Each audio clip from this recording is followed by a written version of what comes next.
and welcome to the Teacher of the Year Spotlight Show 2026. Every day in classrooms all across our community, moments of inspiration, challenge, and growth are happening, often behind closed doors. This show emphasizes the transformative power of education and the dedication of educators. There's a saying that a good education can change anyone, but a good teacher can change everything. Today, we shine the spotlight on educators who demonstrate this truth every day, rising to the occasion to meet the needs of our students with compassion and creativity. Their work changes lives, and today we recognize their outstanding commitment. Get ready to meet the remarkable individuals named Teacher of the Year for their respective schools. And welcome to our Teacher of the Year Spotlight Show.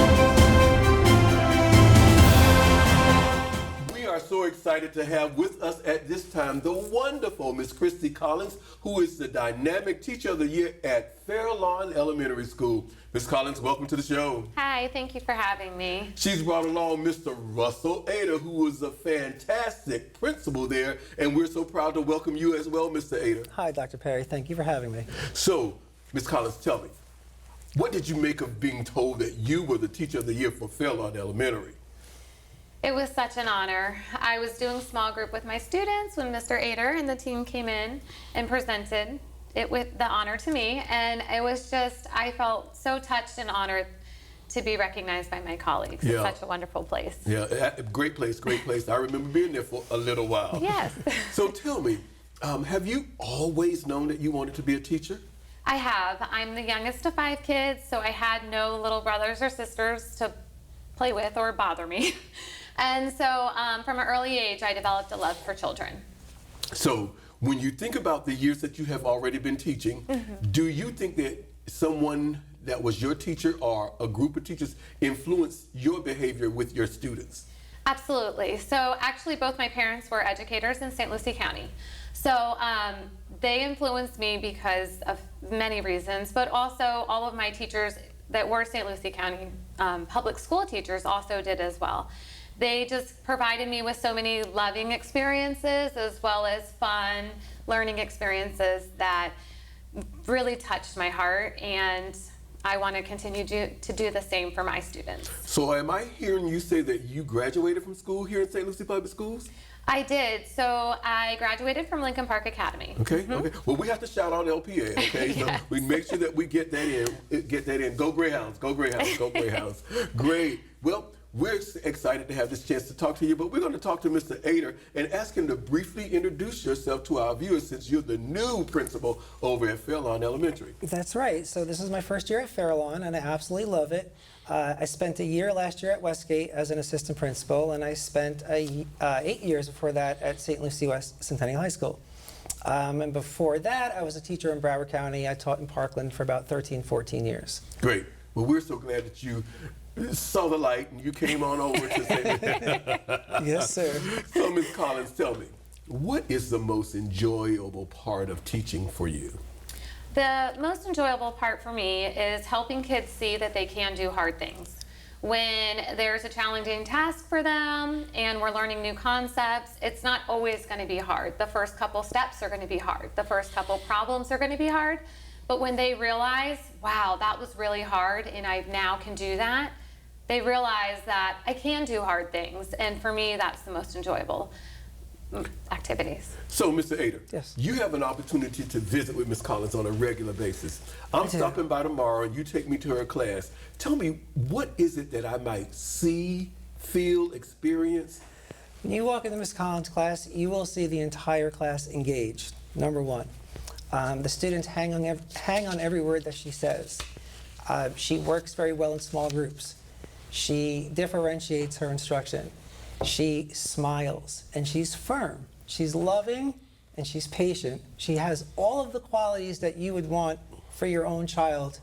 If you had a child in 4th grade right now, she exemplifies all of those qualities.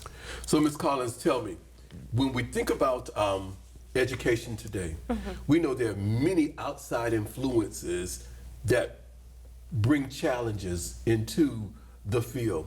What do you feel is one of the greatest challenges facing education today, and why? One of the greatest challenges that I think is the high stakes testing on students. I just think the frequency of it.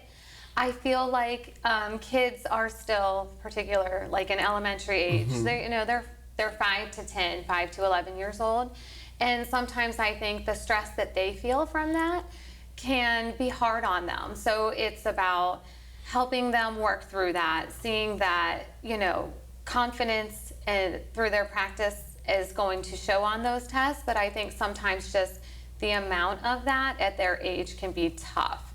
But just showing them they can be successful, that they can overcome. There's many challenges in life, and we overcome all of them. With that being said, we understand the challenges of the high stake testing. But tell me, what are you most hopeful about when it comes to education? I'm just hopeful that no matter what testing or curriculum or anything that comes, it's just that every kid has that loving, caring classroom, because you are going to succeed no matter what's put in front of you. No matter what challenges or fun things, you're going to succeed when you have that loving, caring classroom. Understand. Mr. Ader, describe Ms. Collins for me with 3 adjectives and tell us why you've chosen those 3. Good question. Dedicated. She is a leader inside the classroom, but she's also a leader outside of the classroom. Ms. Collins has been at every function after school. She's a leader in CLP. She's a leader in the planning process. She is an ambassador for Fair Lawn, and not just the kids in her classroom, but all of the kids in the school. Passionate. She truly cares about the kids. She truly cares about her colleagues. She truly cares about the school as a whole, and committed. Ms. Collins is the type of teacher who will plan on a weekend, who will plan after school, who has dedicated her life to this craft, and it shows. So, Ms. Collins, tell me, what has been your proudest moment as an educator? My proudest moment as an educator, this is a tough one. I've been teaching in St. Lucie for 18 years. So now I'm running into so many past students at Publix, at restaurants, all throughout my daily travels. And it's nice, and it's one of my proudest moments when I see a 20-year-old at Publix, the cashier, who's checking me out, and she tells me about our 2nd grade lesson. And she still remembers that time. And it just really touches my heart that I don't just have these kids for a year. I'm part of their story, and I'm helping them make memories for their life. So after being in the field for 18 years, now running into kids at Publix or wherever, you can't go anywhere, can you? No. Without running into someone. Yes. When did you really first fall in love with teaching?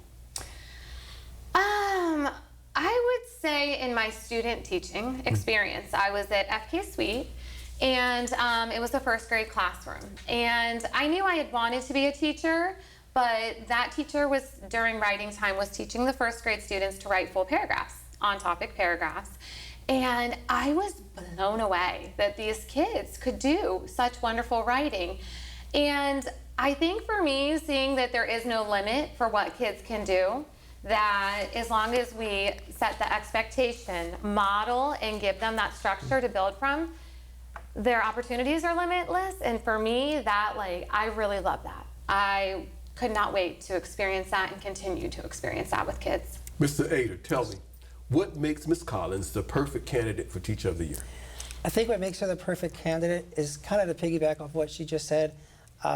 Ms. Collins is the teacher that truly believes that all children are capable of success, just like our kids at Hope Pledge. She lives it and she breathes it. And you can see it from the moment you walk into the classroom to the moment she says goodbye to the kids in the bus loop. Whether it's a math lesson or an ELA lesson or just a high five in the hallway, Ms. Collins exemplifies what a good teacher should be. So, Ms. Collins, let's have a little bit fun before we call it a day, okay? Okay. I'm going to throw a topic out and you just respond right off the cuff, okay? Okay. Favorite food? Sushi. Favorite restaurant? Texas Roadhouse. Favorite movie? Elf. We know what you've been doing lately, right? Favorite sports team? Dolphins. Favorite song? Gratitude. Okay. And favorite quote or motivational saying? You can do hard things. Okay, okay. Mr. Ayer, one more question for you. Yes, sir. Is there anything else that you may want to add about Ms. Collins that you haven't shared with us? I think one thing that Ms. Collins, I don't know if you mentioned it earlier, but her father, grandfather, was on the school board. In the 1980s, my grandfather was. So she is an exemplar of what St. Lucie County represents as a student, as a family, as a teacher. And whose grandfather that was on the board? Name? Nicholas Sabeto. Okay. And it was from 1980 to 1984. Okay. Okay. All right. Cool. So, at Fairlawn, you are now their ambassador for education. You will have an opportunity to see the superintendent, school board members, family members. You are the one that tells us what's right, what's good, what's best for education. What's your message? My message is that all kids are capable. All kids are capable of doing hard things, which is something I feel very strongly about. And I just think that we should not limit them in any way. I think that it doesn't matter whether you're an ESE student, a general ed student, or a challenge student. I think that all kids are capable of success, and we just want to provide them with every opportunity to make that happen. Before we go, we ask you to bring along a prop with you. Yes, sir. Share with us your prop. Okay.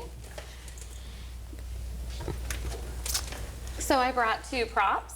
The first prop I have is my mom's badge. She was also an educator in St. Lucie County at White City Elementary and Rivers Edge Elementary. So Riley's your father? Yes, that's my father. Okay. Yes. I should not have interrupted. I'm sorry. Go ahead. Okay. And my second prop is my father.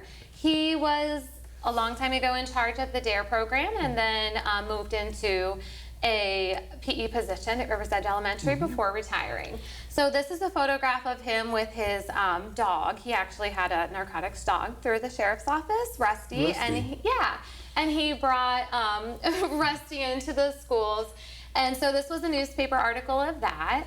And my mom's staff badge as well. And they just had such a big part in my decision to want to also be an educator, seeing their love Look at of that. it. Look at that. Generational employment profession. That's totally awesome. And we thank both of you for joining us today. And congratulations on being selected Teacher of the Year at Fairlawn. Thank you so much. Today's learners, tomorrow's leaders. We are St. Lucie Public Schools.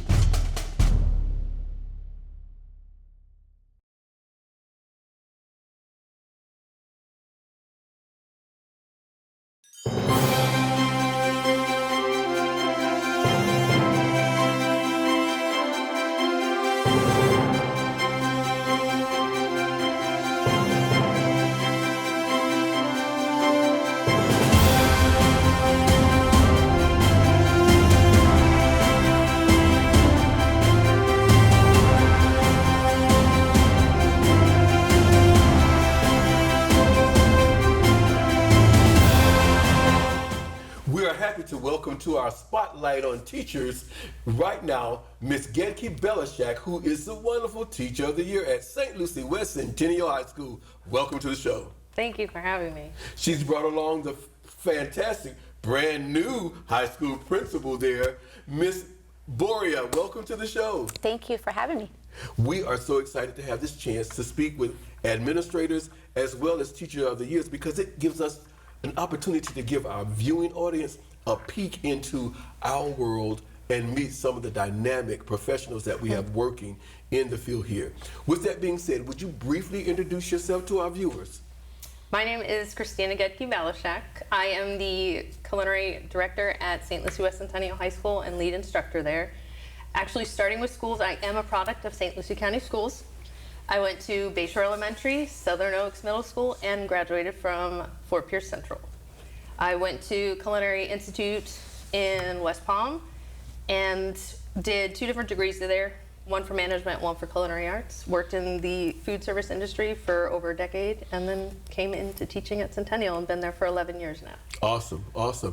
Mrs. Boria, introduce yourself, please. Yes, my name is Aisha Boria. I am the proud principal of St. Lucie West Centennial High School, and I have been in this county now for a total of 18 years. I've served 10 years here as an administrator and 8 years as a teacher, and I'm just really proud to be here today next to Gedke-Balashak.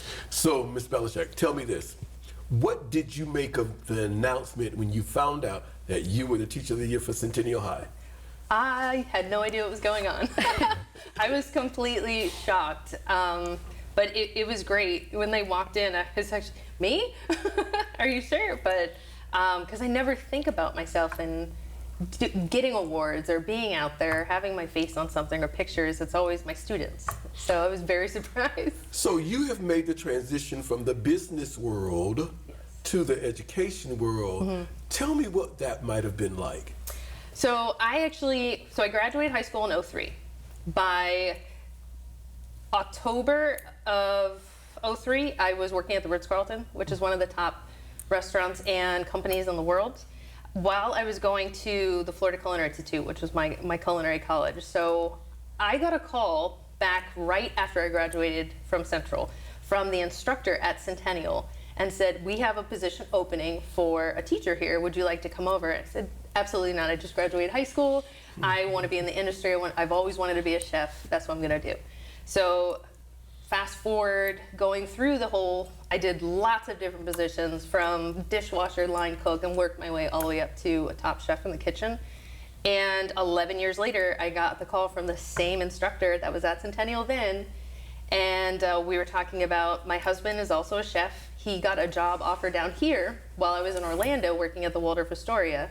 And I needed a job. And we talked, and I said, do you have a cafeteria position open? I just need to move and get down there. He said, you remember that job I offered you 11 years ago as the instructor? It's open again. And I said, no way. And I came in, I interviewed with Principal Popwell, and I started teaching. Cool, Yeah. cool. So what has been your most enjoyable part of teaching? Seeing kids that have no desire in culinary realize that there's more to it than just saying yes chef or seeing Gordon Ramsay yell at people and realizing that there's all these things that they can do in school that can transition into a career for them. And even if they don't want to have that as a career, there's life skills in culinary arts. There's many things that we could do in there that will help them in their adult lives, going into college, going after they graduate from college. So it's really just seeing kids with no interest and blossoming out. It's great seeing kids too that are interested, love those guys too, but when you get somebody that is either a tough kid or there's behavior issues or they just have no interest and then they realize they do, that's amazing. So, Ms. Boria, you have an opportunity to experience this every day. Yes. Give me an insight to the classroom if I were to visit. Well, walking into Gedke-Balashak's classroom is not like no ordinary classroom. When you walk in, it is vibrant. You hear and see the kids involved in the culinary experience. It is set up like a 5-star restaurant, to be honest with you. Students are actually being innovative in the different courses that they're creating. She speaks to them. She lets them know, you can do this. Go ahead and try it. You know, there's a sense of belief that all students are capable of success in her classroom, and she's showing it by expressing to them how much qualities and abilities that they do have. In her classroom, there's pictures everywhere of students' creations of their different dishes, and students are challenged to be able to take that dish to the next level. So describe her for me using 3 adjectives and then tell us why you've chosen those. All right, very easy. Number 1, she's impactful. Coming from from her industry and coming back into the classroom. She reaches out to Calgees. She reaches out to England Marketplace. She's reached out to several restaurants around the county and brings them into her kitchen to provide those experiences to the students. That's how their skills, that's how their confidence are increased daily. She's innovative. Her students don't just make the ordinary dishes. She pushes them to create those 5-star dishes. And she allows them to take those chances and make those mistakes. And she finds ways that she can reach out to the community to provide the necessary tools that they need. So it's not just the classroom, but it's beyond the classroom. It's taking that classroom to career aspect in her classroom. The last one, she's passionate. From a person coming from the industry and wanting to really impact students, that's what she does every single day. She brings those students into the Ritz-Carlton experience every single day. And she believes in her students. She reaches the heart before she actually teaches them. And she made a comment that was really powerful. Some of those students go in the classroom, maybe not interested in culinary, but to see them bright up, just light up with a huge smile when they're able to create those dishes that they never thought they could, when they can see the opportunities that are available to them beyond high school. She makes dreams come to life for these kids. So those were my 3 words for her. So, Ms. Belichick, tell me, when did you first fall in love with being a teacher? So I still consider myself a chef first and then an educator. Okay. I treat the students as if they were my employees. So then that way they get used to the idea of the dynamics of the real world. Not necessarily like Gordon Ramsay, everybody has that in their head and that's how chefs are, but I'm very stern with them and strict, and I set them to very, very high expectations. I actually had a student that started with me when I was teaching the Intro to Culinary Arts program, and he was, full on temper tantrums, jumping up and down, crying in my classroom, no interest whatsoever. And he got interested in culinary, and he transitioned with me over to the upper level classes where I took over the program. He got interested in wanting to do the competition team where we compete at a state level for Pro Start. And he became one of my teammates on there 2 years back to back, where we placed second in the state at the Pro Start initiative in Orlando. So it was amazing to see him come from not wanting anything to do with me or the class and have this really not positive attitude whatsoever. And then now he loves it. Now he's working towards being a sous chef at Amore in Tradition. So we ask you to bring along a prop with you. Share with us your prop. I have a few. Okay. So, because I am a St. Lucie County Public Schools alumni, so this was a program I'm actually going to start up this year with my kids. It's called Dollars for Scholars. This was Miss Ash. She was at Central. She ran the Cobra Cafe for many, many years. And she actually gave me a $500 scholarship with this program so that I could attend culinary school. And I thought this was one of the most amazing things. I got along with her really, really well. She pushed me to really discover that this is what I'm going to do. I knew I've always wanted to be a chef, but she was always there for me and really, really impactful in my life and in my journey from going to the classroom into an actual career. Love her for that. Then this was my Pro Start book, which we still use Pro Start in the classroom now. This was the first edition Pro Start. And I completed all 6 levels that were available at the time, which I absolutely love because I was kind of a book nerd with culinary especially. And we still teach this today. We do state competitions through this program. Students can get industry certifications. They can get certifications that give them scholarships. So I do this, and I let the students know this is my book, this is what I did back then, and I didn't steal it, I promise. She let me have it. And I do have a few, I'm so sorry. But there's so many things because I love it. So when I started in culinary school, they gave me my first chef coat with my name on it. I had never had a chef coat with my name on it before. And I thought that was absolutely amazing. I wasn't a chef yet, I was in training, but this is very old. And it was amazing. And in that same year within starting, I started working at the Ritz-Carlton and got my first career chef coat. Gotcha.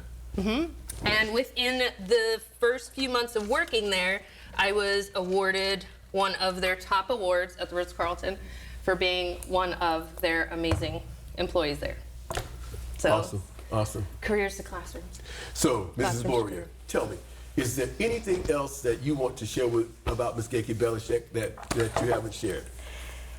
She does so much more for our school community as well. She started up Fueled Up Fridays, which is we provide coffee brewed and warm for our entire campus on Fridays, where our campus can come together in the morning. I'm talking about our teachers and staff. They can come on in the morning, relax, talk, have a good time, and just enjoy a special beverage to fuel them up for the day. She works alongside our band department to ensure that they have healthy meals before they go on their competitions. And if there's anything that our campus needs, she is right there and says, Ms. Boria, how can I help? How can I contribute to the culture? And she's right there pulling along her kids. She also worked very closely with our student government in November. They wanted to do something very special for our teachers.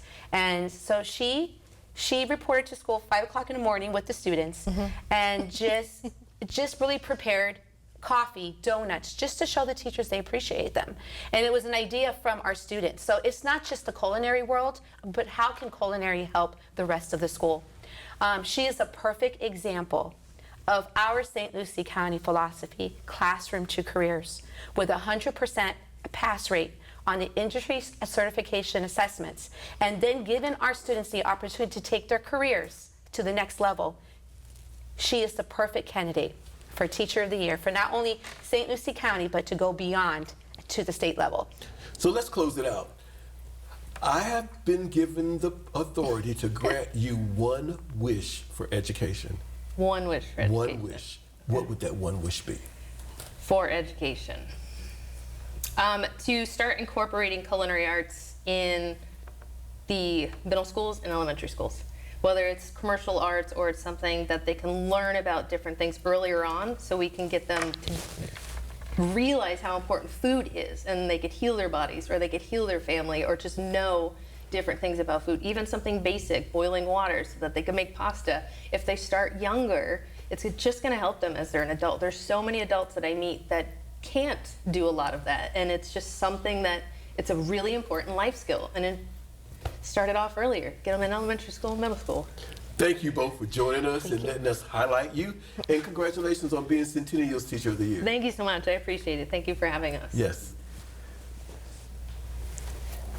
Today's learners, tomorrow's leaders. We are St. Lucie Public Schools.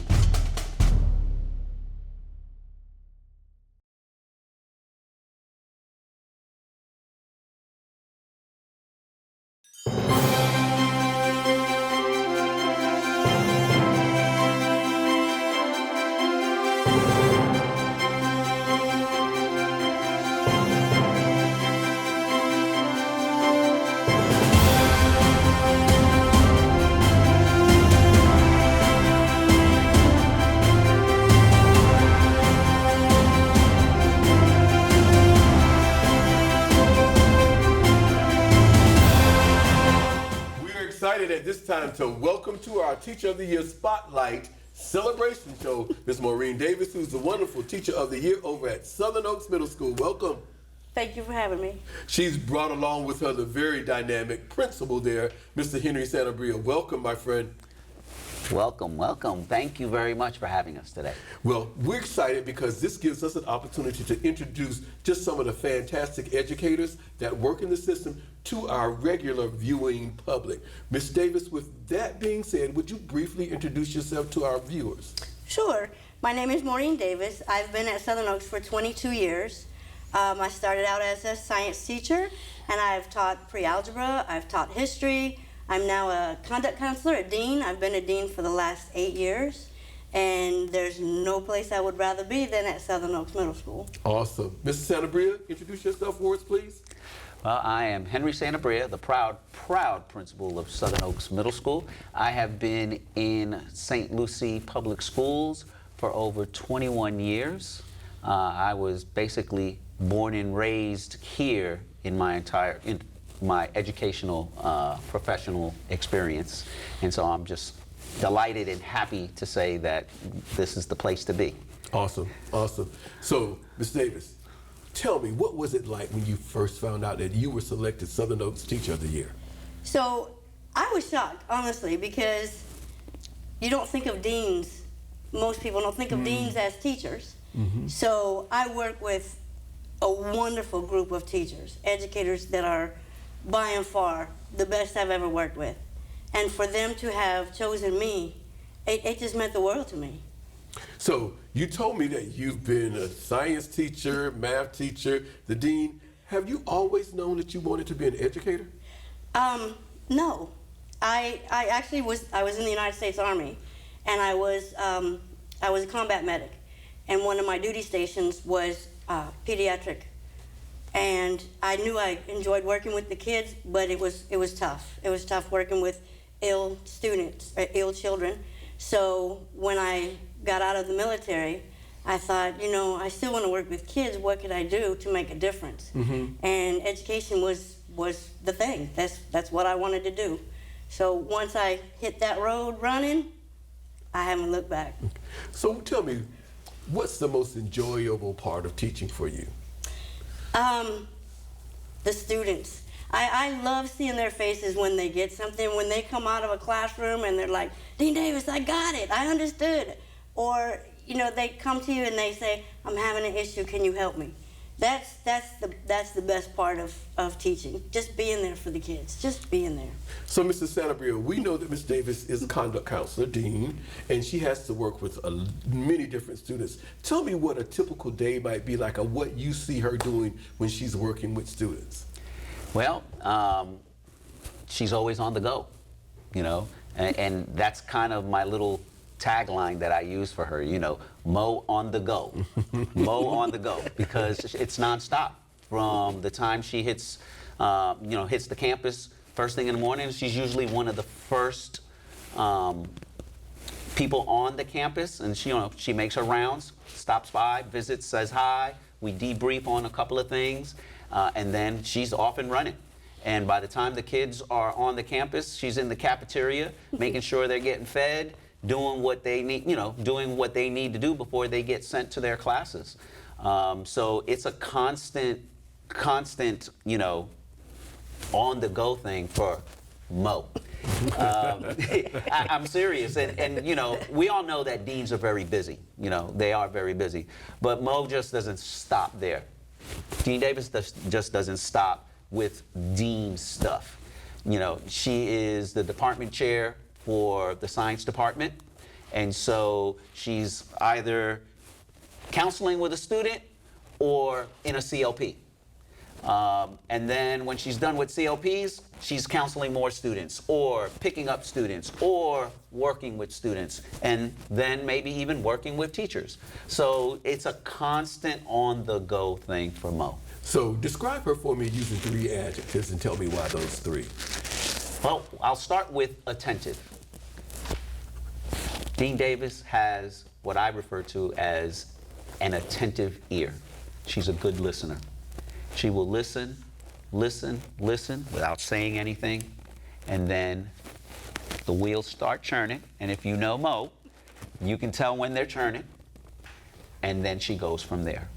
Okay? She makes the decision, or she gives you her thoughts about a certain thing, but she's very attentive. Okay? The next thing is that she's personable. You can come to Dean Davis with any kind of an issue, both adults and or students, and she is accessible. She will stop doing whatever it is that she's doing, and she will sit down, listen to you, talk to you, provide you the guidance, the advice, whatever the case may be. She's very, very approachable. And then lastly, she can be direct, okay? So yeah, she'll listen to you. She'll be nice to you, but if she needs to be direct, she'll be direct, and she'll let you know.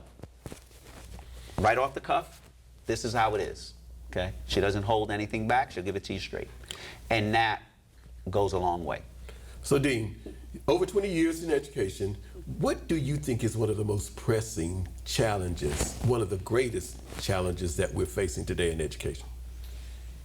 Well, I have to say, passion. We need teachers with passion. We all know we have a shortage, and somehow, some way, and I wish I had a magic wand. We need to get people that love working with children. It's, you know, I mean, we could say the money. If you pay more, you're gonna get, you know, better. If you have a MVP quarterback, your team's gonna be better. But we need the passion back in education. I think. I mean, I work with a lot of teachers that absolutely love what they do. But then you do have the ones that are just until I get my next job. So we ask you to bring along a prompt with you to kind of describe you as an educator. Share with us at this time. Okay, so I have a little plaque that was given to me by a student, and it says, "Thank you for being such an important part of my story. Thank you for helping me grow." And to me, everybody has a story. I look at this every single morning because it sits on my desk, and I say to myself, do I want to be a student's sentence in their story? Do I want to be a paragraph? Or do I want to be a whole chapter? And I want to be a whole chapter. I want to be that person that they learn from, experience from, take whatever they can from me, and then come back and visit me and say, "Hey, Dean Davis, I remember this. Thank you for helping me." And then I also have a picture, but I don't have it with me. I have that back in 2019, a group of students got together at the end of the year. They were 8th graders. And they made this huge wooden thing that's on my wall. And it says, WWDDD, what would Dean Davis do? And I look at that and I think, I can go in and I can, you know, raise all kind of cane with this child, or I can sit down and find out what's going on with that child. And that's important, because you have to listen. So, Mr. Sanabria, tell me, what makes Ms. Davis the perfect candidate for Teacher of the Year? Well, all those things that she shared and that I shared earlier as I was describing her. But I think most importantly, and she said this earlier, you know, she was chosen by her peers. She was chosen by her peers. So her peers think highly of her. You know, the masses think highly of her. And I think that's what makes her the true perfect candidate, coupled with her passion for what she does. So, Ms. Davis, let's wrap it up. You are the ambassador for education over at Southern Oaks Middle School. You may have an opportunity to speak with parents, policymakers, board. What's your message to them? Be involved.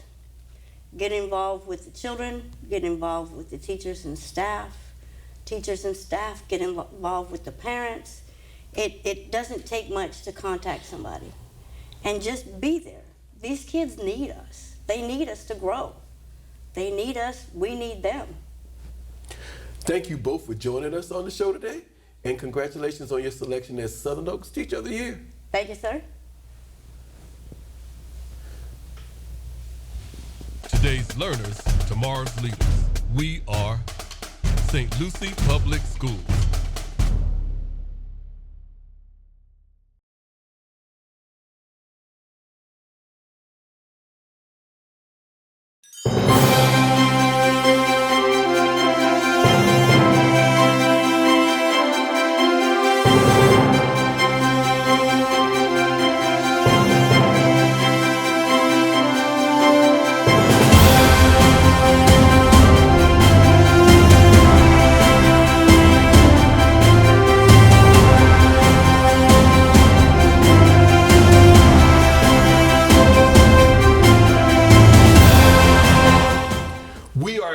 To welcome to the show at this time, Miss Melissa Whalen, who's the wonderful Teacher of the Year at Mariposa Elementary School. Welcome to the show. Thank you so much.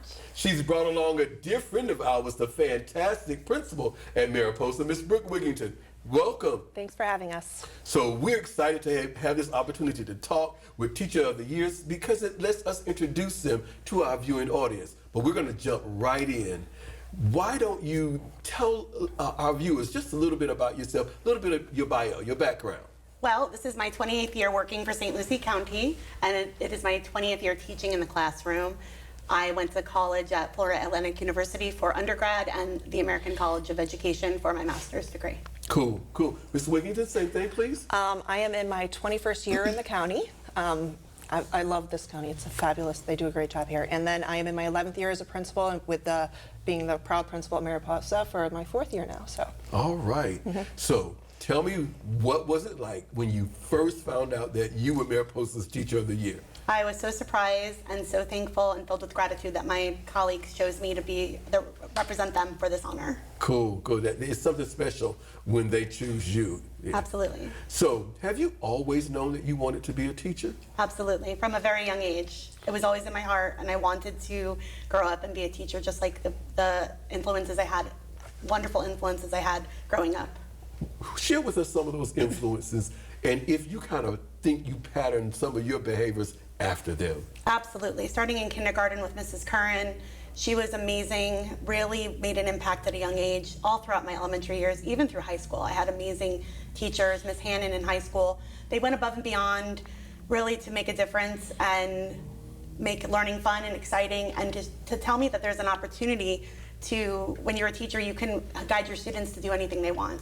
Cool, cool. So you have an opportunity, Ms. Wigington, to see that work, that magic happen every day. Share with us what we might experience should we stop by. You know, one thing that stands out for Ms. Whalen is the energy in her classroom. Like, there's such a drive for her students to be successful, and she's so passionate about wanting to do well and create these amazing lesson plans that it encourages her students and her peers to do really well. So it's just a very, I feel like it's just a lively and engaging classroom when you come in. Ms. Whalen, tell me, what do you think has been your greatest impact? There's been a lot of things I could look back and say were a great impact, but probably the greatest thing that I enjoy the most is when I run into students I've had over 20 years ago in different capacities and see them doing amazing things in their life. Some of them are doctors now, nurses, working in all different trades and fields, and I'm so proud of them and to see their successes and to see how happy and proud of themselves that they are. What do you consider to be one of the greatest challenges facing education? Doing enough and reaching all of your various learners and not having enough time. So the combination of both of those. But if you just don't give up, you can make it happen.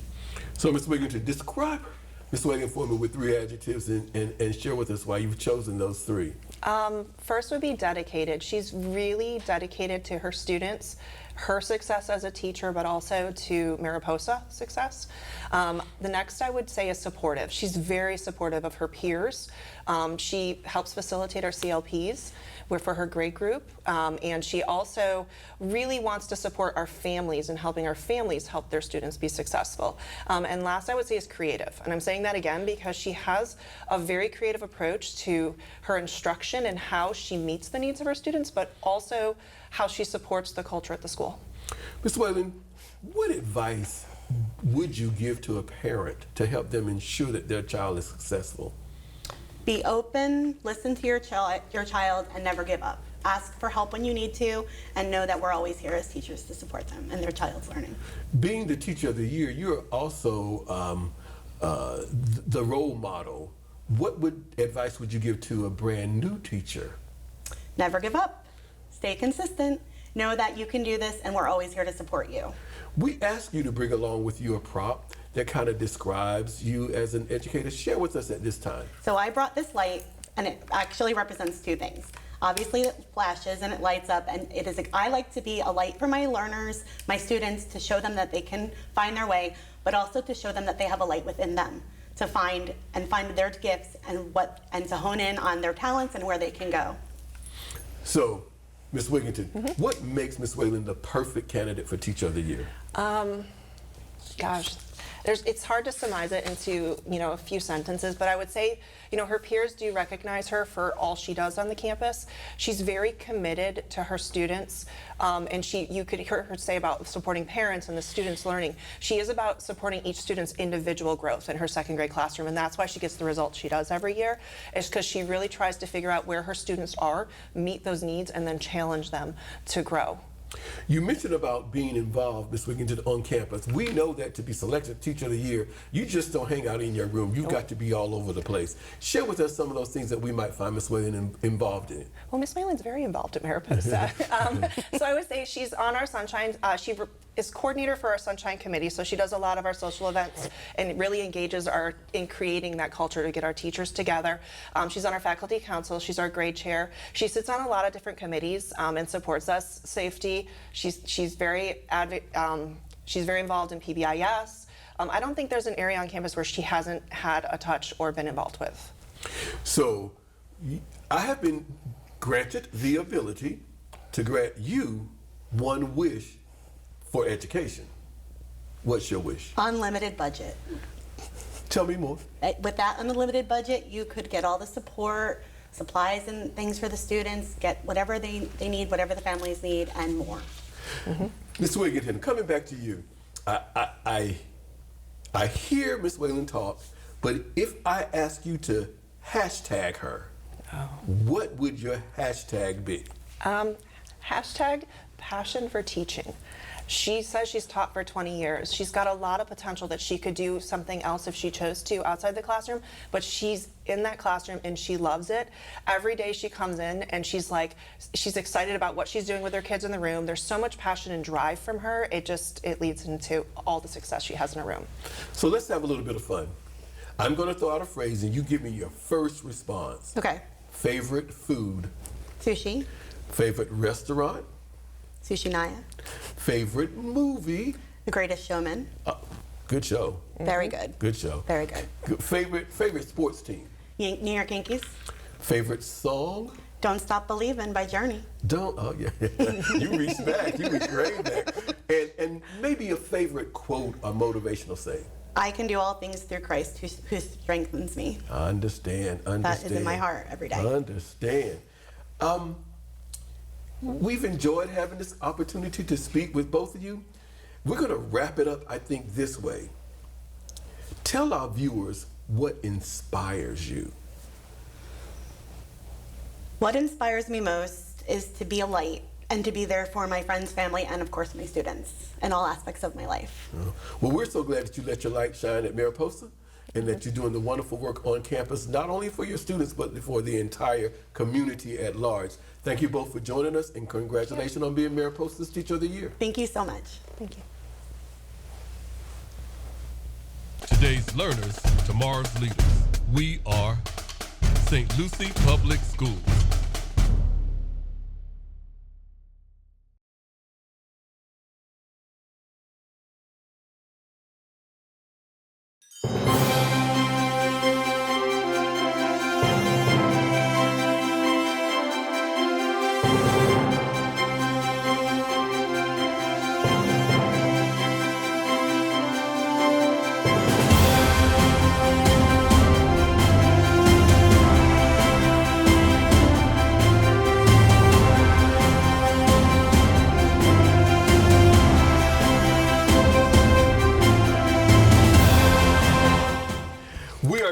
At this time to welcome to our Spotlight Show on Teachers, Miss Michelle Kovich, the wonderful Teacher of the Year over at Northport K-8 School. Welcome. Thank you for having me. She's brought along the dynamic principal at Northport K-8, Mr. Ruste. Welcome, Mr. Ruste. Thank you so much. It's a pleasure being here.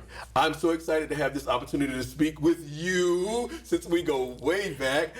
First of all, though, before I get too excited, share with our viewers just a little bit about your background. So my background, I'm a Michigander. I graduated in 1992, couldn't find a job.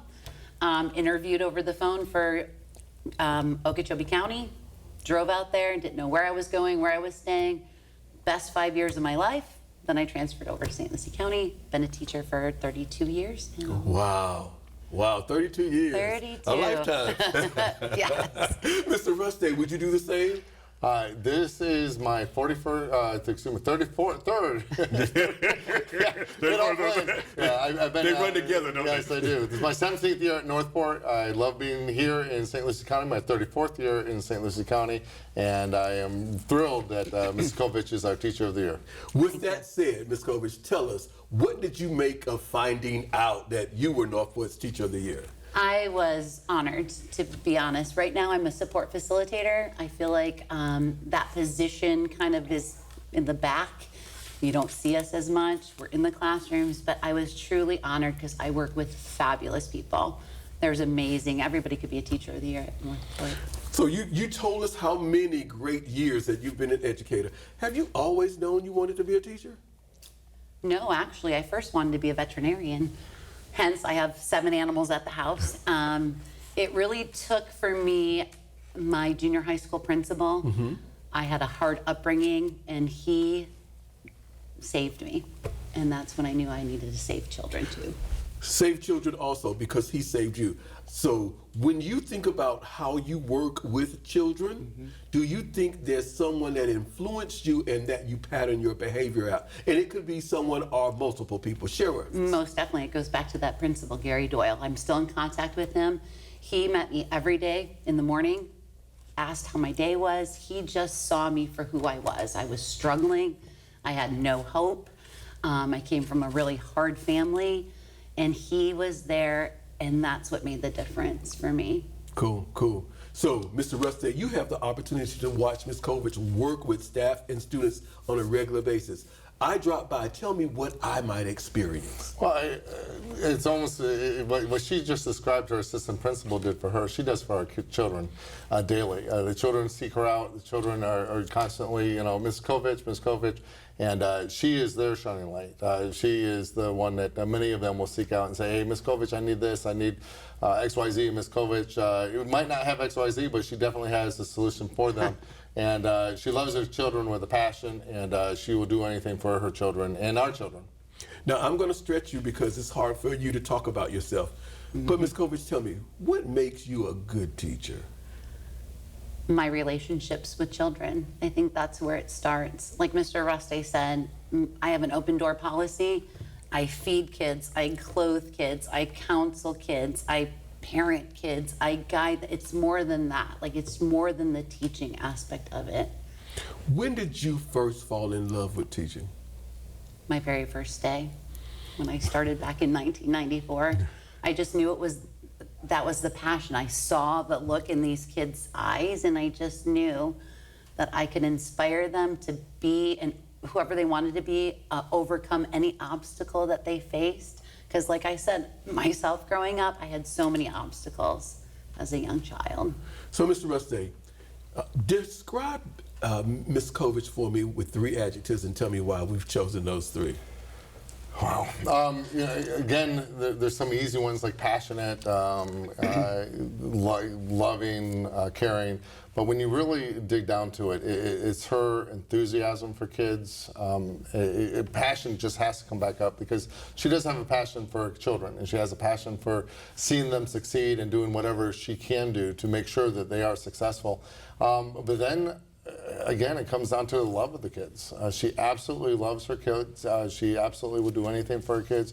We were just talking about one of the students who was in a Christmas and he made his own money to buy, and he's like, oh, I don't have it. And so she just pulls out her own wallet. And, those things that I just found out about her, though, it happened several years ago. But you don't know. What she does in the shadows and what she does for her kids that she doesn't want the accolades for, it goes to describe and to show exactly who she is and what she does for her kids. Ms. Kovich, what has been your proudest professional achievement? My proudest professional achievement is when, for example, teaching civics resource, and I have students that score 4s and 3s on the EOC. Kids who can't read, literally passing this exam. So for you to survive the profession and still love the profession, you must have a lot of hope about what the profession does. What are you most hopeful for with education? So for education, most hopeful is that this is our future. So we have to look at these kids as individuals and find their passion. I was really thrilled when I saw that they did the classroom to careers, because not all the kids are geared to going to college. These kids that went, a lot of my ASD babies, ESE kids, came back with so much hope and excitement and enthusiasm, and that's what we need to do as educators. We need to find what they're passionate about, because they are our future. Mr. Rusty, what makes Ms. Kovich the perfect candidate for Teacher of the Year? So many different things. One of the things is that she's constantly looking out for her kids, constantly looking at how can we do better. One example this year we just saw is I was looking for somebody to take over our HYPE program after students after school with our students that we're working with kids at Hope with, and it's helping youth. Helping youth pursue excellence. Yes, it's a great program. Great, and you know, she was on my short list, but I put it out there to everybody, and she was one of the two that responded. And it's funny because the two that responded were perfect, exactly who we want there. And you know, she's constantly yes, I'm going to do whatever it takes for my kids, and absolutely just exemplifies excellence. So, Ms. Kovich, we ask you to bring along a prop that kind of defines you, describes you as an educator. I have a couple. Okay, share. We'll let you So share my a first couple. one is a quote. This was given to me by a colleague, and it's by Theodore Roosevelt. And comparison is the thief of joy. And I say that all the time to the kids, like, don't compare yourself to others, what they have, what you don't have, what they can do that you can't do. So that's my first one. And then my second one is a big folder. I probably have a note from you in here. So this is like my positive folder, positive notes. So if ever I'm having a down day, I go through here and I read some of the notes that kids left me, and it's just a great reminder that, you know what, I am making a difference for kids. So, Mr. Rusty, is there anything else that you may want to share about the wonderful Michelle Kovich? Just that she is a tremendous teacher. She loves her kids, loves our kids. And she really she has a choice of wherever she want to be and teach.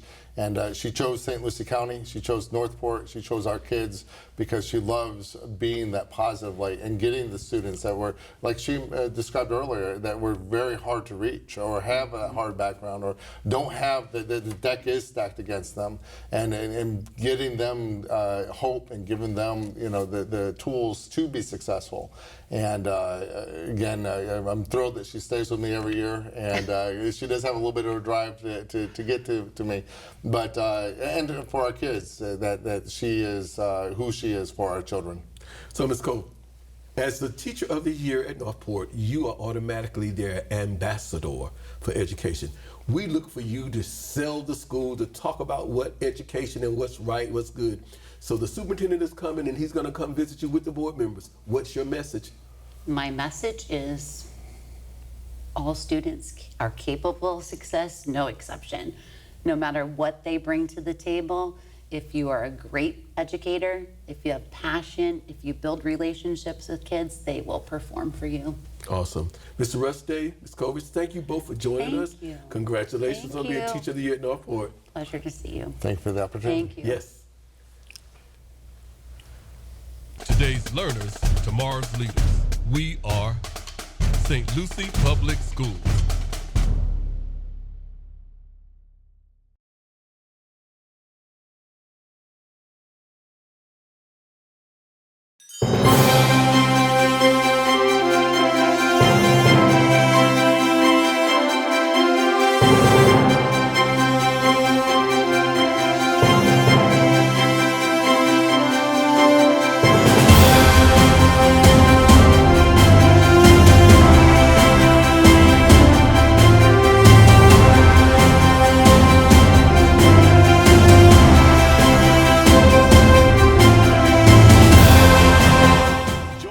this time, from Windmill Point Elementary, is their wonderful Teacher of the Year, Miss Jane Kennedy. Welcome to our show. Hello. She's brought along with her the fantastic principal there, Valerie Jones. Welcome, Miss Jones. Thank you. We are excited to have this opportunity to speak with both of you because we like introducing our regular viewing audience to the dynamic educators that we have working here in St. Lucie Public Schools. With that said, please briefly introduce yourself to our viewers. I'm Jane Kennedy. I work at Windmill Point Elementary School, and this year I am the 5th grade science teacher. I grew up in Stuart, so not too far from Port St. Lucie, and my brothers actually attended Windmill Point Elementary School when they were younger, so that was kind of a fun little thing when I got interviewed there. The circle of life, isn't it? Miss Jones, would you introduce yourself, please? Hi, I'm Valerie Jones, principal Windmill Point Elementary School, the most wonderful place on earth and a great place for education. This is my 2nd year at Windmill Point and my 38th year in education. Again, it is a pleasure to have this chance to speak with both of you. But Miss Kennedy, we're going to jump right in. Tell me, what was it like finding out that your peers had selected you as their Teacher of the Year? I mean, it always feels good to kind of be recognized when, you know, you've been working really hard at anything. And I know I do a lot around our school, so it was nice for, you know, my coworkers to see that and recognize that too. Have you always known that you wanted to be a teacher? Yes, actually. To like the annoying dismay of all of my friends and brothers. My mom said pretty much from the time I could like talk, I was like, I want to be a teacher, and I never strayed from it. So when you think back on your career, do you think you pattern yourself or some of your behaviors have been influenced by previous educators? If so, share that. I do think so. I had some really amazing teachers, not only in elementary, but also I had some lovely ones in middle and high too. But it just comes to mind, my 3rd grade teacher. She was just so lovely, and just you could tell she wanted to be there every day. And she was kind of one of the first teachers who recognized I needed to be challenged a little bit more. So I always think of Miss Parker. Oh, hello. Thank you, Miss Parker. So sweet. So share with me what you think is the most enjoyable part of teaching. This year for me, I get to do a bunch of science labs and stuff like that with my 5th graders. So that is super, super fun, and getting them like excited about those, and when they do something correct and it, you know, creates whatever I'm trying to do and they're like, whoa, that fun reaction. I love that. So, Ms. Jones, you have the opportunity to visit and watch this fun reaction happen on a regular basis. Absolutely. Share with us what we might experience. So when you walk into Ms. Kennedy's classroom, you're going to see 100% student engagement. And you could tell that she has spent a great deal of time creating quality lessons. Ms. Kennedy came to me last year, mid-year, and she said, Ms. Jones, if you're ever in search of a science teacher, I would like to have the opportunity. I knew right away she was going to be the candidate for that position because that's a tested area. And you very seldom have teachers come and put themselves in the forefront to a principal to say, I want this tested grade. And she had confidence in that. And when I walk into her classroom, you see students learning. You see instruction taking place. And like I said, 100% student engagement. So, Ms. Kennedy, when did you first fall in love with teaching? I mean, I'm not gonna lie, it took a little bit, but because once I actually got started, you know, you have those moments where you're like, I don't know if this is exactly what I thought it was gonna be. But I think my 3rd year was where I really like found my stride and like got more excited. I was just kind of like more into the curriculum. I understood what I was doing. Finally, I had good classroom management. So I would say probably my 3rd year, and it's still honestly one of my most favorite groups of kids. So what do you think has been your greatest impact? I've only been teaching for 9 years. So sometimes, you know, like you have people say kids come to them as adults. I have had some teenagers come to me. They're still over at Treasure Coast, and sometimes they'll volunteer and they're like, oh, I I remember like when you first started at our school and you were so fun and amazing, and I loved going to your class. So just having kids like come back already and do stuff like that is really cool. So, Ms. Jones, let's ask you to describe Ms. Kennedy with 3 adjectives and then share with us why you've chosen those 3. Miss Kennedy, she's nurturing. She is resilient. And she has a growth mindset. So why those 3? Because, of course, you know, in the elementary school, you have students with very, very, very challenging behaviors. And sometimes those behaviors will have you questioning yourself as an educator. And even though you have these students in your classroom, you have to look beyond the behaviors and look at the whole child. And she looks at the whole child. And she works with those children to help modify those behaviors, and at the same time, she's keeping student achievement and growing this child in academics. And with the growth mindset, Ms. Kennedy is always seeking out opportunities to make herself better as a teacher in the classroom. So, Ms. Kennedy, think about a movie, a TV show, or a book that might have influenced you as an educator. And if so, share with us. A movie, a book, a play, TV show? So it might kind of sound silly because it's a comedy show, but Abbott Elementary. I know. That's a but good one. Honestly, like they really do show what it's like. And one of like my favorite quotes from there that I think I've posted on my Facebook a couple of times, one of the teachers, Ms. Chimenti, says, we refuse to burn out because if we burn out, who's going to be here for these kids? And when I got to that episode, it kind of got to me a little bit because I'm like, okay, maybe I do need to take care of myself a little bit more because I definitely identify with that. I'm like, who else is going to do it sometimes is what it feels like. Right. So, on the serious side, if you could change one thing in education, what would it be and why? I would say maybe just giving more autonomy to teachers.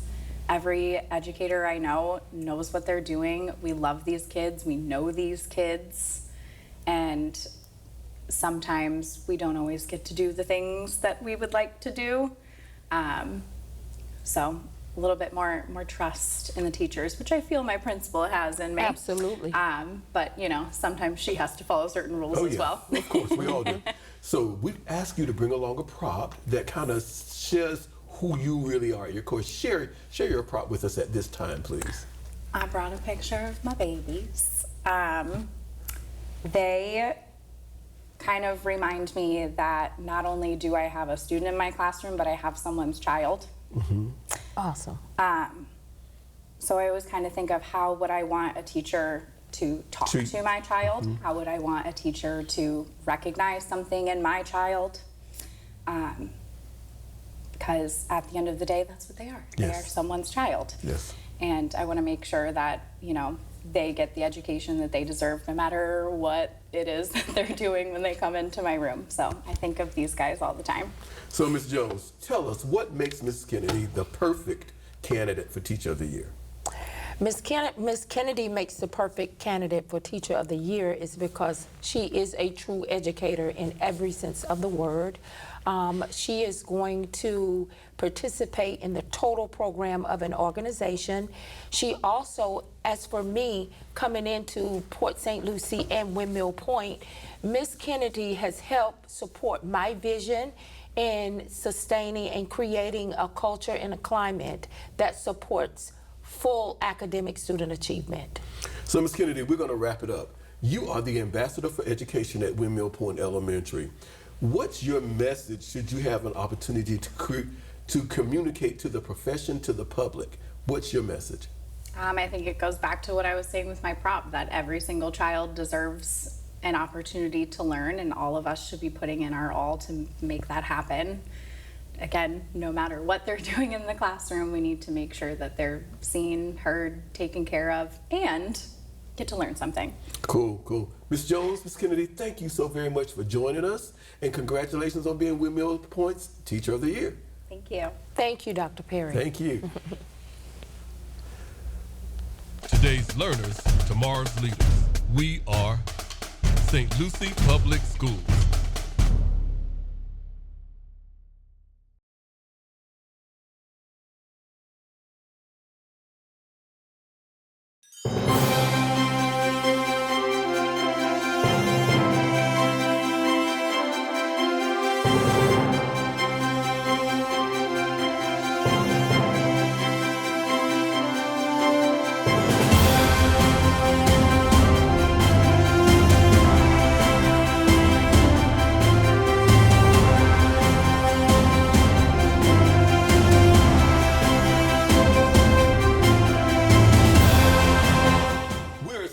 To welcome to our show at this time, Miss Whitney Paletti, who's the wonderful Teacher of the Year for Performance-Based Preparatory Academy. Welcome to the show. Thank you for having me. Excited to be here. She's brought along with her Dr. Jameson, who is the proud principal there. Doc, welcome to the show. Thank you for having us, and Happy New Year, Doc. Thank you. It is a pleasure to have this chance to share with you and talk with you so that we can introduce you to our viewing audience.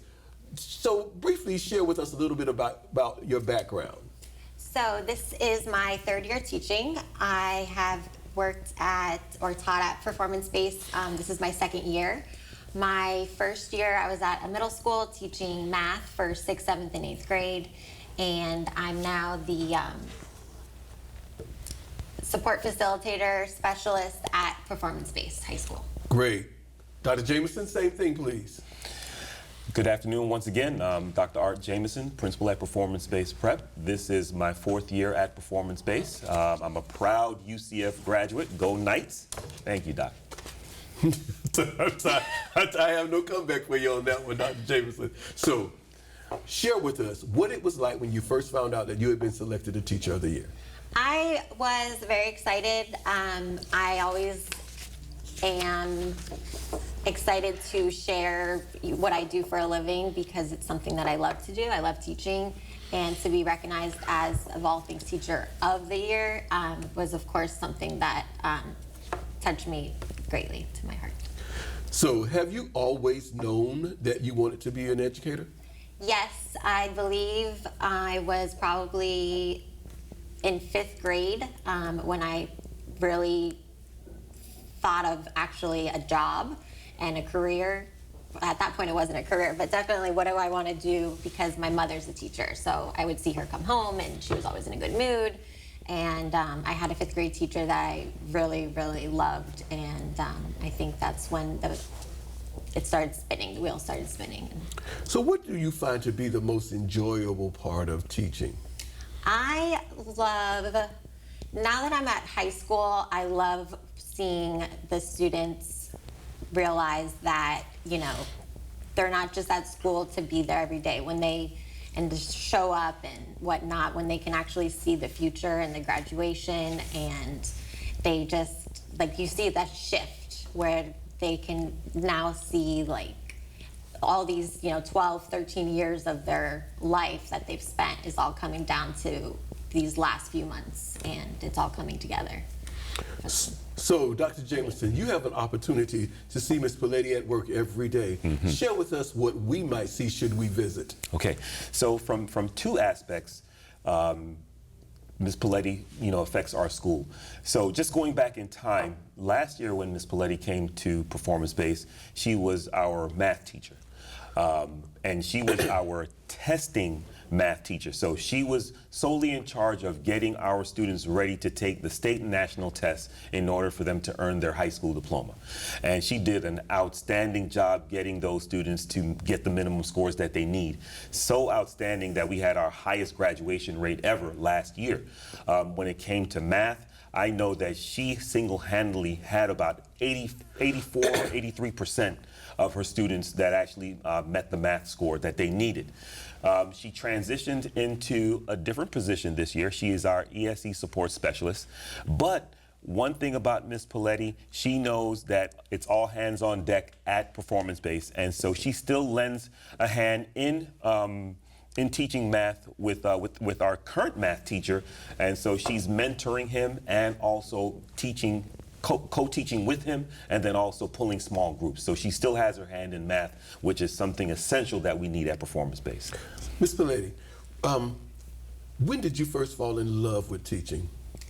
I would say when I was teaching my first year and doing a math lesson with my 7th graders, and we were teaching solving equations. And after the second day of doing, the same thing, going over the notes from the day before, and 3 boys, almost at the same time, were like, "Oh my goodness, I get it," and like they were saying how they've been explained this so many times, and so just when they had that aha moment, I just, it just felt like, okay, like this is why I'm here, like I'm helping them, because there's nothing worse than feeling like you're just teaching and no one's understanding it.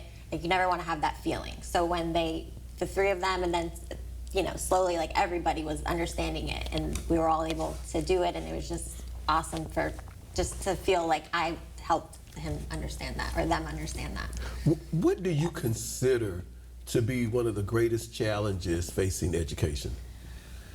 Well, so on the one end where I was saying, like when they recognize and they're excited to be able to graduate and they understand why they're in school and they find their education to be important, there's also, of course, the opposite side of that, where some students have maybe not yet understood what is the importance of this piece of paper, this graduation, this diploma, and so trying to help motivate the students to not only show up and be there, but to want to get the education, want to pass the test, want to finish, want to walk across the stage, because we're trying to help them for their lives, not just this diploma, but the situations that they'll have in the future when they can choose a career and hopefully build the family and the life that they've wanted, or which way they want to go with it. Dr. Jameson, describe Ms. Paletti for us with 3 adjectives and share with us why you've chosen those 3. Number one, I think Ms. Paletti is very adaptable. As I mentioned earlier, the various roles that she plays at our school in regards to the academics, right, educating our students. But she also helps us out with the PBIS team, and so she's very influential in what we do and the vision and mission that we have for our school. Number 2, I would say she's resourceful. Working with our clientele of students, sometimes it can be challenging. But Ms. Paletti, she finds ways to work with the students.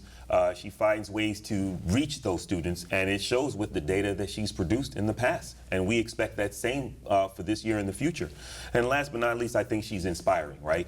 From my perspective, just the fact that she's a positive outlook in the building. She is the type of individual that is empathetic with the students, but she still has a way of being direct with the students. And so it all depends on what student she's dealing with and how she, attacks, getting the students to buy in. And that's the whole idea, getting them to buy in to what we're trying to do, which is educate them at our school. What gives you the greatest career satisfaction? Feeling that I'm there for a reason, and it's being, recognized by the students, that they can see, like I know for me, when my mom would come home from teaching, from her day at work, she was in a good mood, and, and I never want to be that, I never want a student to come to school and look at a teacher, look at myself and think like, oh, she doesn't want to be here, and so when a student looks at me and goes, wow, Ms. Paletti, why are you so excited, why are you in such a good mood, and I truly can be honest and say, like, I love being here, because I do. I love teaching, and I love, especially at our school, I like not the clientele, but the group of students that we have. It's just, I really feel that what I do is making a difference, and it does go noticed when I get like the text or the email later on and they say like, Miss Paletti, you know, I was able to pass this class or graduate because of you.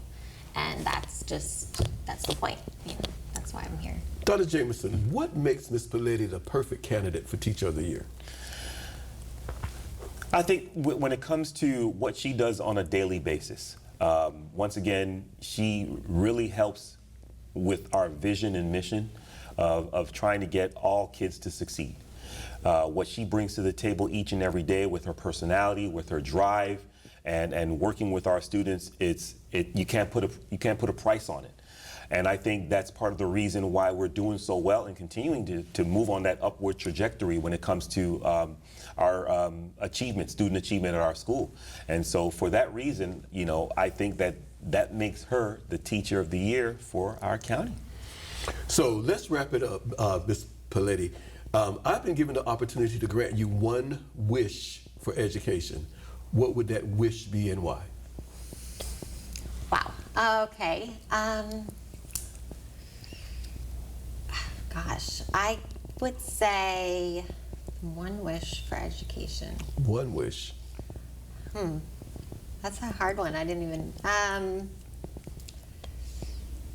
That. Oh man. Oh goodness. One wish for education as a whole. I would say, you know, to have that feeling that there are no, every need is met. And that's a big ask, of course, because that could go so many different ways. But as far as, you know, not having to go up a chain to maybe be able to do some big, and I don't even know how to say this, but I think that we are given a lot of things in order to teach and give the students what we need, but maybe like an endless amount of resources and yeah, just to maybe something that would help the students be more wanting to come to school and be there and stay there. And unfortunately, I guess I would think like if you asked our students what that would be, it would be, you know, cheeseburger stands and video games all day. But, you know, to make that into something that would be obviously educational and resourceful. So, but yes. Dr. Jameson, Ms. Paletti, thank you all both for joining us. Thank you and for having us. congratulations on being the Teacher of the Year for Performance Based. All right, thank you so much. Thank you. Today's learners, tomorrow's leaders. We are St. Lucie Public Schools.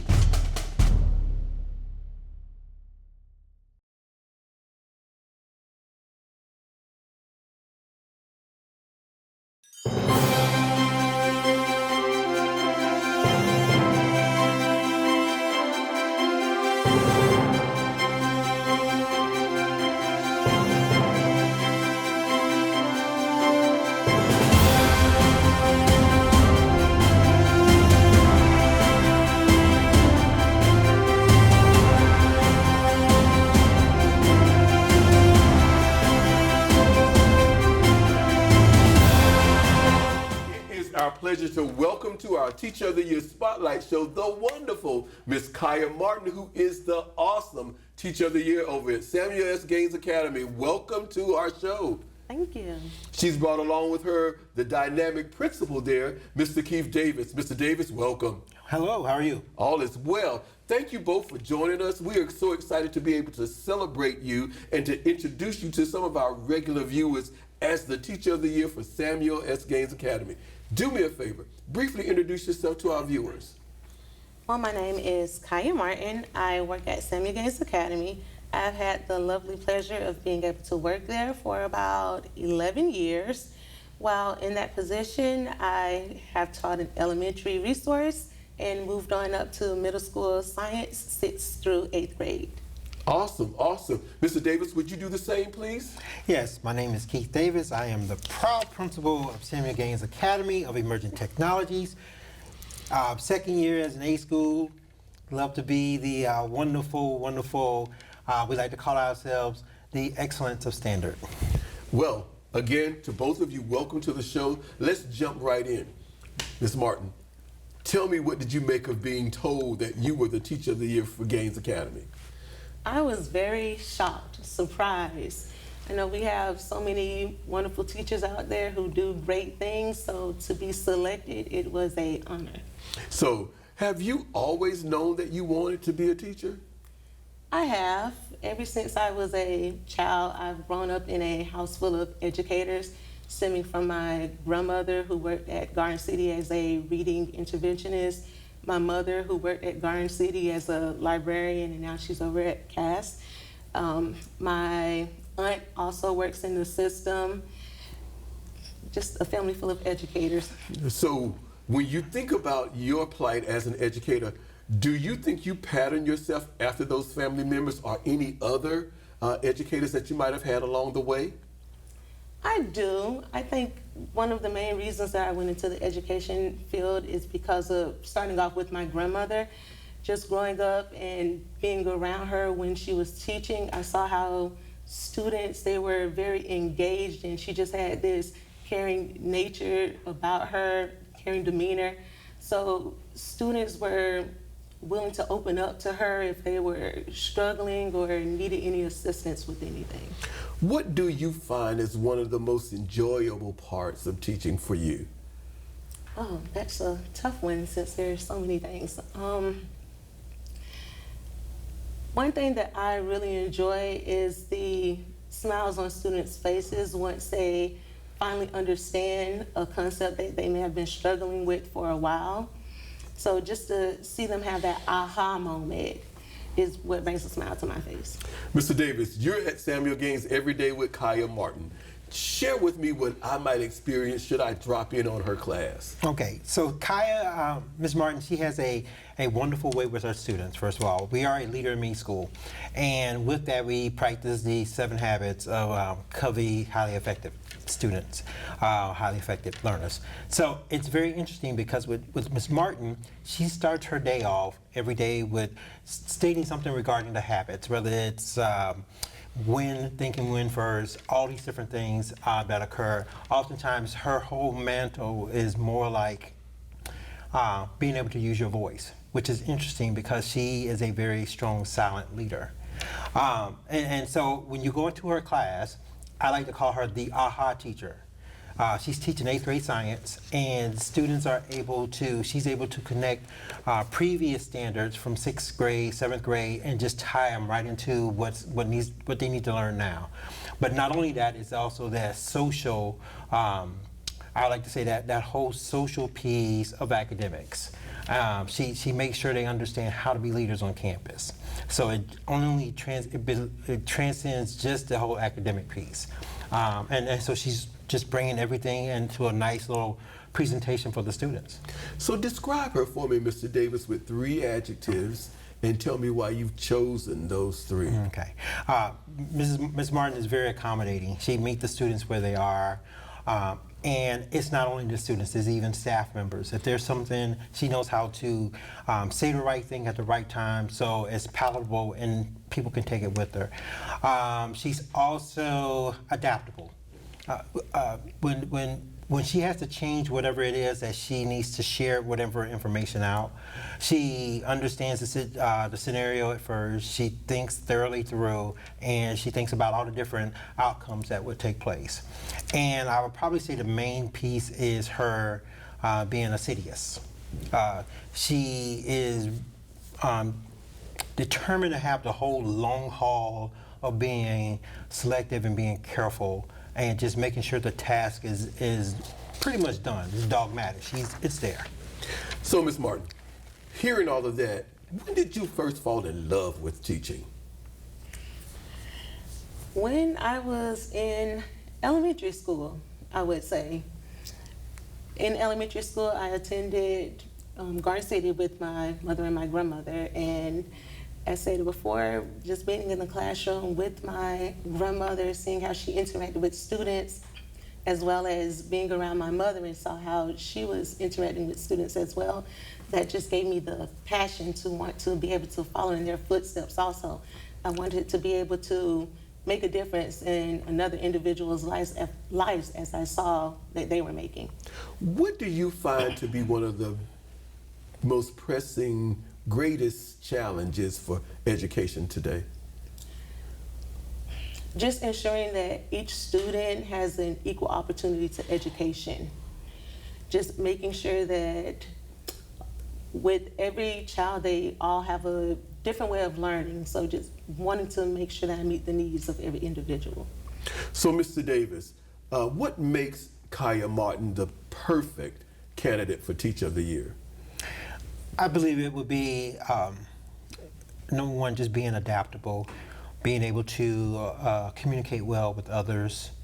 Along with that, just being, well, like I said, adaptable, but mainly just having an understanding of where she wants education to go. She has her vision. She knows what it's going to take to be detail-oriented enough to build that bridge for her students.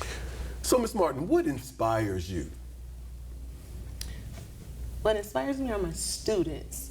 Just having them to come in on a daily basis, knowing that at home they have struggles that they're dealing with as well, and knowing that school is a safe haven for them, somewhere where they feel loved there, and just being able to know that I can make a difference in their life, whether it's wearing many different hats that they need me to wear, from being that mother figure to a mentor for them.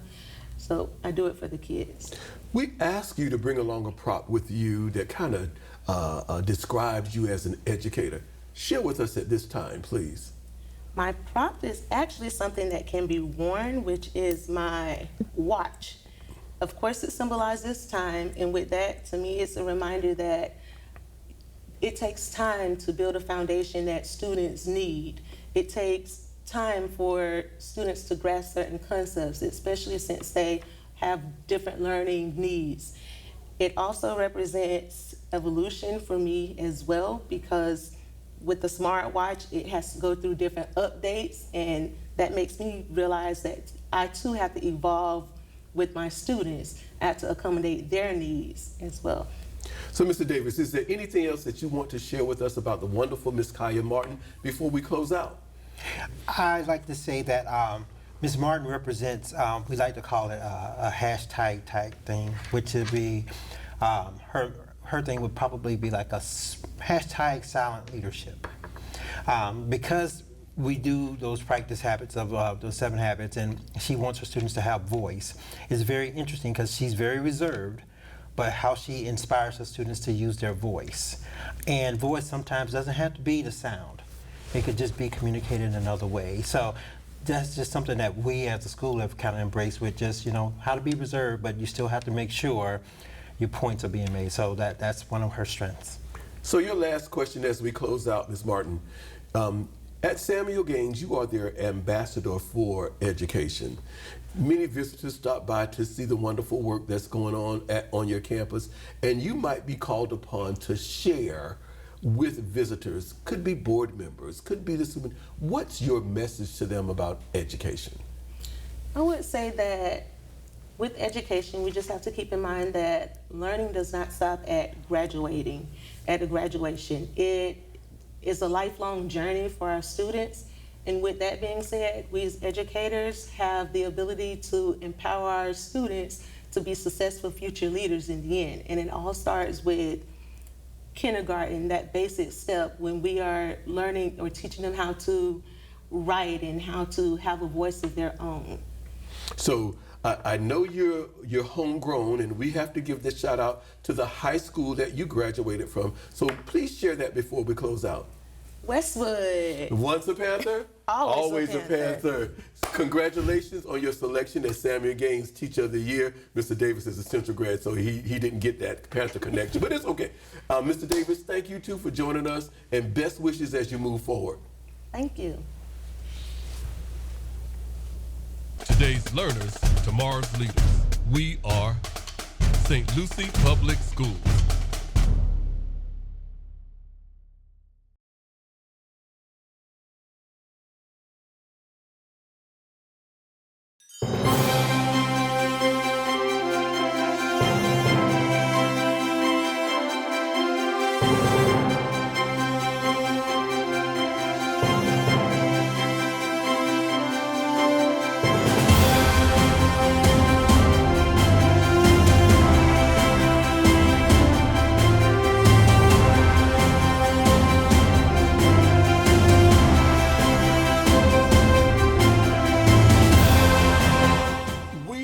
excited to welcome to the Teacher of the Year Spotlight Show the wonderful Miss Matea Thomas, who's the outstanding Teacher of the Year over at Allapattah Flats K-8. Welcome to the show. Thank you, thank you. I'm happy to be here. She's brought along the dynamic principal there, Miss Anna Rodriguez. Miss Rodriguez, welcome. Thank you for having me. First of all, congratulations on your selection as Teacher of the Year. Would you please briefly introduce yourself to our viewing audience? Of course. I was born and raised in Fort Pierce, Florida. I went to Fairlawn Elementary. Then I went to Lincoln Park Academy for middle school and high school. Went to college at the University of South Florida in Tampa. And then came right back home where I got my first job at Allapattah Flats. And I've been there for 8 years since. Awesome, awesome. Ms. Rodriguez, the same, please. So, Anna Rodriguez, I am not born and raised in Fort Pierce. I was born and raised in Puerto Rico. But I have been here for a long time. I got my degree at FAU, did my student teaching at C.A. Moore, and started teaching at White City a long time ago. And then I pursued my leadership degree, and I became an assistant principal at Bayshore. Then went to Village Green and eventually landed at Allapattah, where now I am the proud principal. Awesome. So a long career in St. Lucie. Awesome, awesome. Again, congratulations. Tell me, how did it feel when you first found out that you were Allapattah Flats K-8's Teacher of the Year? Immense pride, immense pride. Little Matea would have looked at herself and said, wow, you made it. And I'm so happy to get that title. So have you always known, Ms. Thomas, that you wanted to be an educator? I have actually known I've always wanted to be a teacher since elementary school. My mom was a substitute teacher, so I kind of got to see all the grade levels. And then I just enjoy helping people. It was helping friends and then helping others. And eventually I found a career in teaching. It's essentially what teachers do, help people. So when you, because you knew that you always wanted to, when you reflect back, do you think that that might have been a teacher that you influenced you, that you may pattern the way you work with students? I think my first grade teacher, Miss Donaldson, she brought such liveliness and happiness into the classroom. It was green eggs and ham after we read the book. There was a rock soup and then we had soup. And it was so interactive and it was so fun. It was so impressionable. I remember going home telling my mom every day about how fun I had. And I was in first grade at Fairlawn. So what have you found to be the most enjoyable part of teaching? The kids. Every single time it is the kids that's the most enjoyable part. Their personalities, what makes them all different. I always leave with a smile on my face, even after a rough day. The kids' personalities and their interactions, they genuinely put a smile on my face and they make me laugh and it always changes things up. So, Ms. Rodriguez, you have the opportunity to see Ms. Thomas work every day. Share with me what I might see should I visit her room. So it's not your traditional rows and students are quietly working. In her classroom, students are engaged the whole time. Students are talking, but they're talking about math. You see Ms. Thomas, she's not at her desk, she's walking around, she's talking to kids in a way that is playful, always respectful, but very authentic, and you can tell that the students trust her immensely. With, you know, those kids who say, I've never been good with math, you don't hear that in her classroom because they learn to like math and they are successful at it. Describe her for me using 3 adjectives. I wouldn't say for that reason, I want to say different. She has a very unique, different style. Like I said, very authentic. Because it comes from the heart and you can see that. You know, it's not a performance, that's really how she is. And the other thing I would say is energetic. She's very energetic. You can hear her next door. And it's not, you know, because she's yelling, it's just that she's so energetic that her voice just projects that.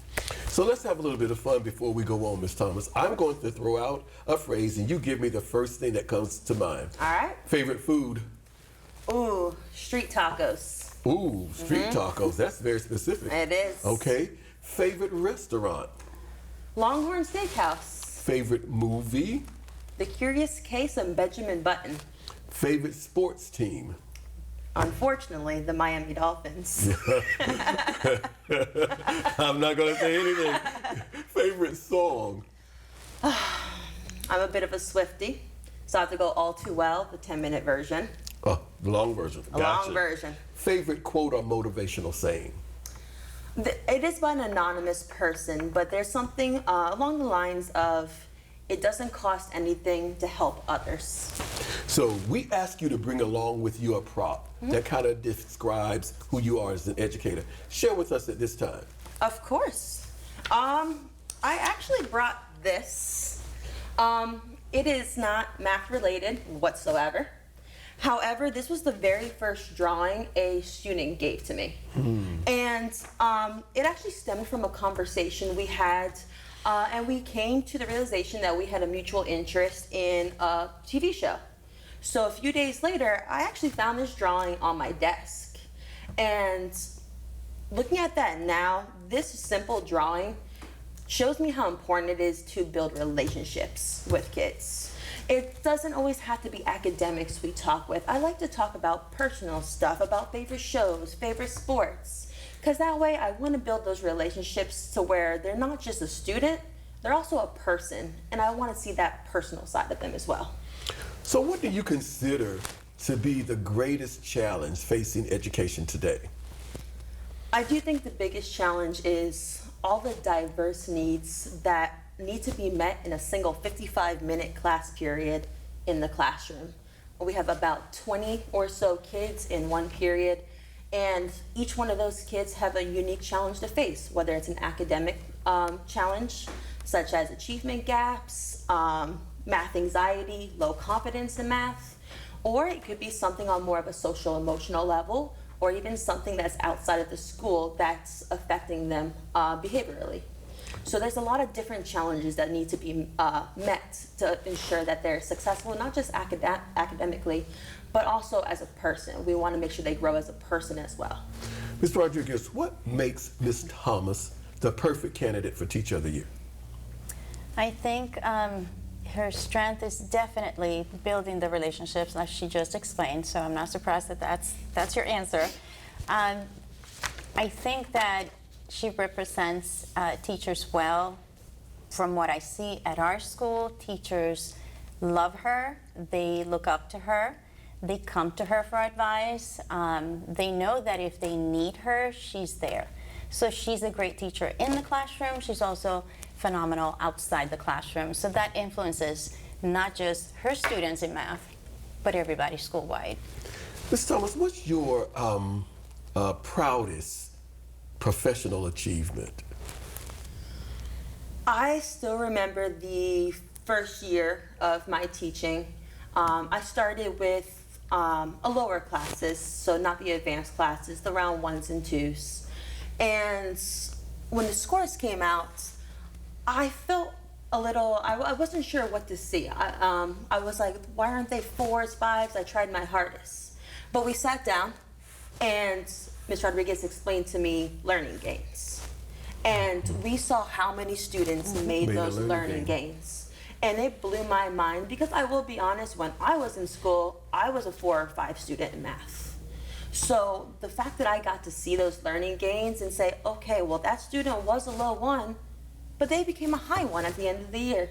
And how much effort that takes on their behalf to get to that level, that just filled me with immense pride, and I really look at learning gains as such a sign of success. Not proficiency, proficiency is awesome, but learning gains. What inspires you?